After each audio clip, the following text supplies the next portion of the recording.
सास का कायाकल्प। राधा को अपनी सास से बहुत प्यार था।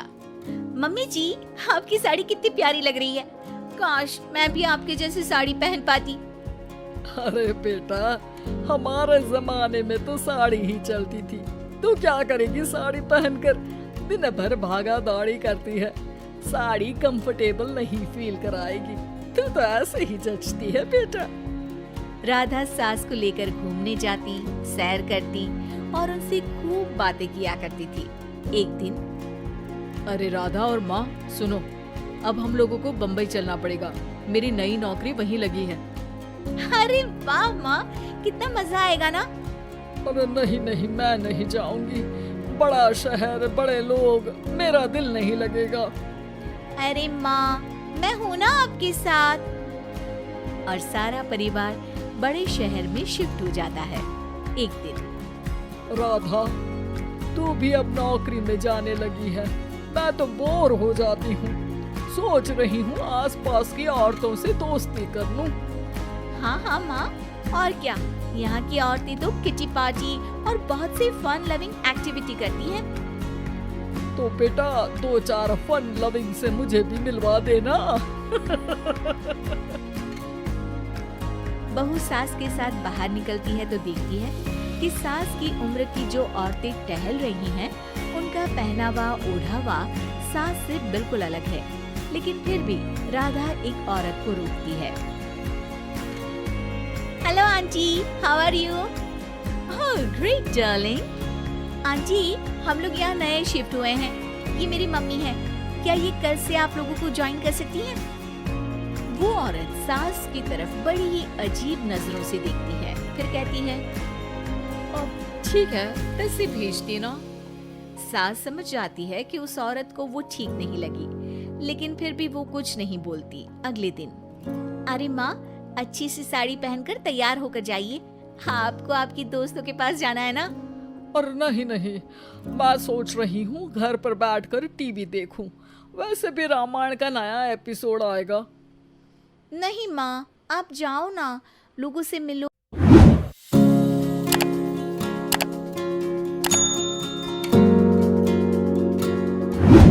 तो बात करो, अच्छा लगेगा। ना चाहते हुए भी सास उन लोगों के पास जाती है, लेकिन सभी सास से बुरा व्यवहार करते हैं। सास मुंह लटकाकर घर आ जाती है। बहू समझ जाती है कि सास को कुछ हुआ है। वो रोज सास को पार्क में भेजती, लेकिन सास रोज मुंह लटकाकर वापस आ जाती। क्या हुआ माँ, आप बाहर जाकर खुश नहीं होती हैं? अरे बेटा, खुश तो हूँ, लेकिन क्या माँ? आपको तो लोगों से मिलना, बातें करना अच्छा लगता था। मैं देख रही हूँ कि आजकल आप बाहर से आती हैं तो परेशान सी दिखती हैं। सास कुछ नहीं कहती, अपने कमरे में चली जाती है। अगले दिन राधा चुपके से सास के पीछे पार्क में जाती है। हेलो, कैसे हैं आप लोग? एक औरत मुंह बनाकर साइड हो जाती है। सभी एक दूसरे से बात करती है, लेकिन राधा की सास साइड में चुपचाप अकेली बैठी रहती है। राधा घर आती है और सास के वापस आने का इंतजार करती है। सास मुंह लटकाकर घर आती है। अरे मम्मी जी, तब से इंतजार कर रही हूँ, जल्दी तैयार हो जाइए, मार्केट जाना है। राधा सास को लेकर बाजार जाती है और उन्हें कुछ मॉडर्न कपड़े दिलाती है। अगले दिन सास उन कपड़ों को पहनकर पार्क में जाती है। Oh my God, you are looking gorgeous. Beautiful top, कहाँ से लिया? हे, मेरे घर में कल किटी है, तुम जरूर आना। अजीब औरतें हो तुम लोग। मैं रोज आती थी, तब तो तुम लोग सीधे मुंह बात भी नहीं करती थी। आज इन कपड़ों को देखकर तुम मुझे घर बुला रही हो। लेकिन सुनो, अब मुझे तुम लोगों से कोई बात नहीं करनी और ना ही दोस्ती करनी है। अरे तुम तो बुरा मान गई। वैसे दोस्ती नहीं करनी थी तो ये कायाकल्प क्यों किया? ये मेरी बहू ने किया है। मैं यहाँ सिर्फ ये देखने के लिए आई थी कि तुमको मुझसे समस्या है या मेरे कपड़ों से। कपड़े तो बदले जा सकते हैं। अच्छा चलो, जो भी हो, अब हम लोग तुम्हें अपने साथ रखने को तैयार हैं। लेकिन अब मुझे तुम लोग नहीं पसंद। ये बोलकर राधा की सास वहाँ से चली जाती है। वाह माँ जी, आज तो आपका चेहरा खिला खिला सा लग रहा है। लगता है आपकी सहेलियों ने आपको अपना लिया।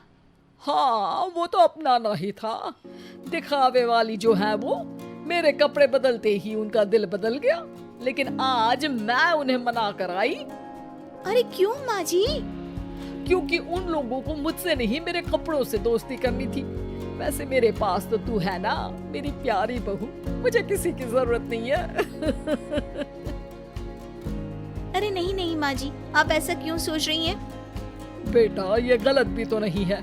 जैसा देश वैसा भेष, क्यों? ठीक है ना माँ, अब जब ये हम लोगों का देश है तो क्यों ना हम यहाँ का भेष अपना ले। हाँ हाँ जरूर, मैं तो तैयार हूँ। समय के साथ खुद को बदलने में कोई बुराई नहीं है, लेकिन कहीं नकल के चक्कर में बंदर ना दिखने लगूं। खैर, बहू लग जाती है सास की कायाकल्प।